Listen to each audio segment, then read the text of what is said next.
Pois Deus viu a aflição do seu povo, ouviu seus clamores e desceu para libertá-los.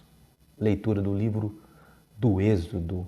Professor Almir Rogério, é isso aí, galera. E hoje nós vamos terminar a leitura, a reflexão do livro aqui proposto já faz algum tempo, do professor Anthony Ezzoli, 10 maneiras de destruir a imaginação do seu filho. Grato por todos os que estão me acompanhando aqui nas nossas reflexões.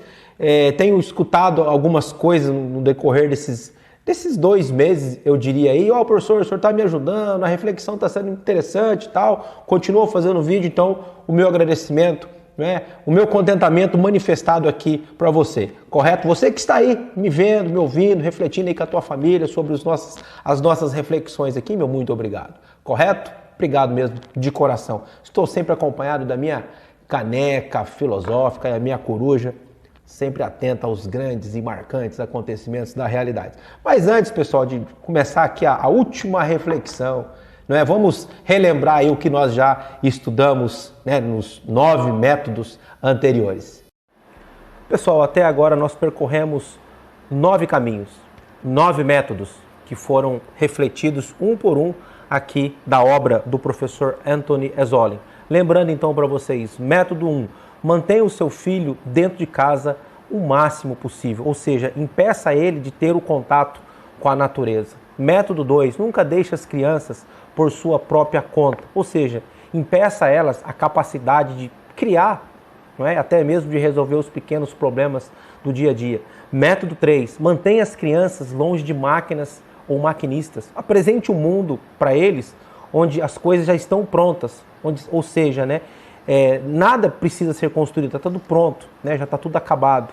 Método 4, substitua o conto de fadas por fetiches e clichês políticos. Ou seja, quanto mais crítico ele for, melhor será. Impeça ele daquela capacidade lúdica, fantasiosa, dos mitos, das lendas. Método 5, difame o que é heróico e patriótico. Ou seja, faça a maior referência aos grandes artistas, as grandes personalidades do mundo da música. Por que você vai falar de um herói? Não é? Por que você vai enaltecer a obra de um personagem grego que aparece na mitologia e pode sim, sem dúvida alguma, oferecer várias lições ali? Método 6, menospreze todos os heróis, ou seja, uma ligação com o método 4, Método 7, reduza o amor a sexo e narcisismo. Foi um capítulo fantástico que nós refletimos aqui. Método 8, nivele as diferenças entre homem e mulher. Ou seja, hoje nós estamos naquela categoria de que nós somos adultos. Não tem mais aquela baliza, aquela referência, a figura do homem, sagaz, estratégico, corajoso, e a figura da mulher, dócil, genuína, que tem aquela capacidade de enxergar o detalhe e ali, sem dúvida, dar o seu toque que é magistral. E o último método que nós refletimos aqui, distrai as crianças com ilusões e superficialidades. Ou seja, muito barulho, muita superficialidade. Isso é capaz de tudo isso é capaz de destruir, deteriorar a imaginação, que ela é tão sagrada, tão importante numa criança. Então foi um resumo aí de todos os métodos, caminhos que nós estudamos aqui, apresentado nesse livro aqui do professor Anthony Ezzoli. Eu estou justamente junto dos livros, porque ele vai dizer que os livros, eles têm uma força muito grande, eles ensinam, eles ajudam, eles transformam, eles formam pessoas. Pessoal, é certo que a gente não quer viver num contexto de desorientação muito grande.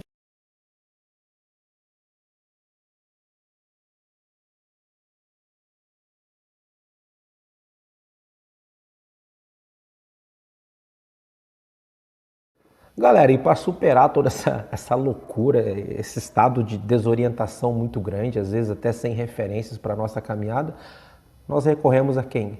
Aos sábios, aos pensadores, E eu recomendo sempre a leitura de bons livros, principalmente esse daqui. O professor Anthony Ezzoli, que escreve essa obra aqui, 10 maneiras de destruir a imaginação do seu filho. Foi uma leitura que eu fiz no ano de 2018. foi uma leitura bastante importante e me deixou ao mesmo tempo bastante preocupado. Na ocasião já era pai, isso me assustou muito. Sou professor, trabalho com ensino médio e acredito que deveria ser uma lei, não vou dizer obrigatório, porque talvez seja uma palavra muito pesada, mas uma leitura muito oportuna para você que é formador, para você que é pai.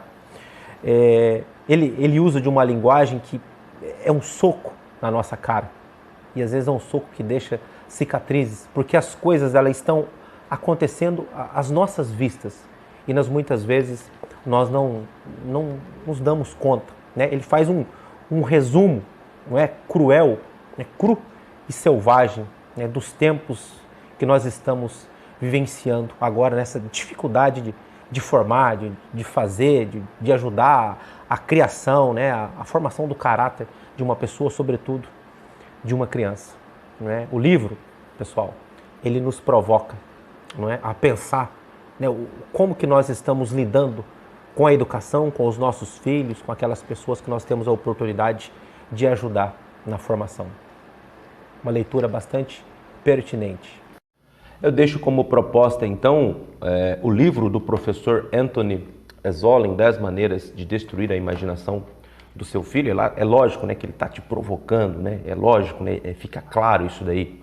Ele não está te dando 10 ferramentas que vai destruir a vida, a imaginação do seu filho, mas ele está chamando a atenção. Então, brevemente, apresentei aí a importância que eu dou para essa obra, leitura que eu fiz no ano de 2018, refiz essa leitura novamente para poder apresentar aqui para vocês. E de modo bastante resumido, nós passamos aí pelos os 9 métodos do professor Anthony Esolen. Então, vamos agora enfrentar o método 10. Método 10, negue o transcendente. Então vamos enfrentar esse tema agora. Eu vou deixar aqui as minhas impressões, finalizando então esse trabalho que nós fizemos aqui de 10 vídeos, falando, contando um pouco, esta magnífica obra do professor Anthony Esolen. Na realidade, ele está querendo dizer o seguinte, como se esse último tópico fosse a cereja do bolo. Além de você destruir deteriorar toda a capacidade de imaginação, de criação, de possibilidade de poder do seu filho de se virar, de criar, de realizar as coisas, de manter ele dentro de casa com aquele aparato todo tecnológico, impedindo-o de ter contato com a natureza, confundir ele às vezes, deixando de dizer, sobre a figura dos grandes heróis, mas apresentando a figura dos grandes ídolos, que eu já tratei isso com vocês. Os ídolos, eles trazem ideologias e muitas vezes são ideologias que acabam por destruir a dignidade da pessoa humana. Então, feito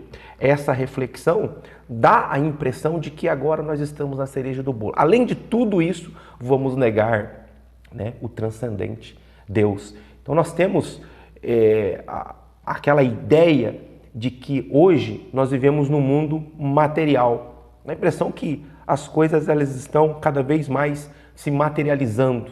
Foram feitas para durar o quê? 2 horas. Então é o imediato, é a matéria, é o finito, é o que termina aqui. Então aquela ideia do transcendente, de Deus, da criação, da beleza da criação, do sentido do homem, na composição do universo, do amor de um ato gratuito de Deus que cria. Isso fica claro na leitura judaico-cristã. Então, esses elementos eles estão sendo sucumbidos. Então, eu diria que existe uma máquina muito potente que faz o trabalho de deteriorar essa questão do transcendente de Deus. Eu diria que até meios acadêmicos, a mídia, as redes sociais, eu percebo que existe um passatempo muito grande em ridicularizar, às vezes, a figura do transcendente, a ponto de dizer que Deus é uma explicação antiquada, é o próprio fracasso do homem, é a projeção de uma figura, a projeção de uma figura paterna. Deus está fora de moda. Eu me recordo de um grande teólogo e arqueólogo, acompanho muito ele conta uma história bastante interessante que na Inglaterra foi feita uma pesquisa para saber dos principais líderes religiosos e foi perguntado sobre a pessoa de Jesus. E as crianças, né, pasmem, né, as crianças disseram lá, né, que conheciam sim Jesus, mas eles se referiam ao jogador Gabriel Jesus, que na ocasião jogava num time lá inglês. Ou seja, aquele contato, né, a falta do pai, a falta da família em transmitir esses princípios, esses valores. O mundo ocidental, ele herda muitos elementos da matriz oriental, da matriz africana, do direito romano, né, na estruturação das leis, na filosofia grega, né, a lógica, o raciocínio, o argumento. Olha quanta coisa positiva que essas linhas de pensamento influenciaram o continente, né, o lado ocidental. Mas o grande legado, sem dúvida alguma, é a cultura judaico-cristã, principalmente o cristianismo. E nós crescemos, né, sobre aquela batuta, né, dos princípios e valores, né, seja dos mandamentos, seja, né, dos evangelhos, que são preciosíssimos e que pode, sem dúvida alguma, ajudar na formação humana. Você imagina uma criança que cresce sobre essas orientações, que cresce sobre esses princípios. E eu tenho a impressão de que isso está sendo negado fortemente, às vezes no mundo acadêmico, às vezes pela própria mídia, que faz uma campanha muito grande. Talvez eu traga aqui um tema para refletir com vocês do marxismo cultural. O quanto tem prejudicado, né, o mundo, eu diria o mundo ocidental, porque nós não resolvemos a base da arma, a base da guerra, então agora nós vamos resolver a base da ideologia. Né? E isso tem gerado um prejuízo muito grande. Então o capítulo 10, né, negue o transcendente. É claro que existem estruturas, existem atores, existem mecanismos que fazem esse trabalho, eu diria, bastante pesado no sentido de, desde pequenininha, a criança crescer sem esses grandes referenciais. Eu enquanto professor, pai, educador, tenho essa missão de transmitir aos meus alunos, às pessoas que estão à minha volta, sobretudo à minha família, ao meu filho, esse grande legado que é a cultura judaico-cristã. Né? Que Deus possa abençoar muito você. Eu agradeço desde já, né, todos esses trabalhos que nós fizemos aqui. Você, né, aí me ouvindo, de repente comentando com seu filho, eu já ouvi algumas coisas assim: "Ô, professor, eu tenho ouvido com meu pai, tenho ouvido com a minha mãe, isso me ajudou, olha, o senhor falou aquilo ali, o método tal foi interessante". Então eu tenho ouvido muito isso aí. Eu fico muito grato por você que chegou até aqui. Foram algumas impressões do livro do professor Anthony Asoli e eu manifesto mais uma vez o meu contentamento. O trabalho ele não para por aqui, claro que isso é só uma provocação pequena, né? Uma provocaçãozinha bem miúda de um universo que ele é muito grande, a gente pode explorar ele sim. Muito obrigado, Deus abençoe, e que Deus, esse mesmo Deus que vai te abençoar, é claro, que vai conduzir, que vai guiar, vai iluminar a tua casa, ele possa ser o centro da sua existência, que você possa, sem dúvida alguma, crescer amparado, né, sobre esses princípios. Obrigado. Bom dia. Hoje nós vamos meditar Hoje nós vamos meditar o Salmo 102. o Salmo 102.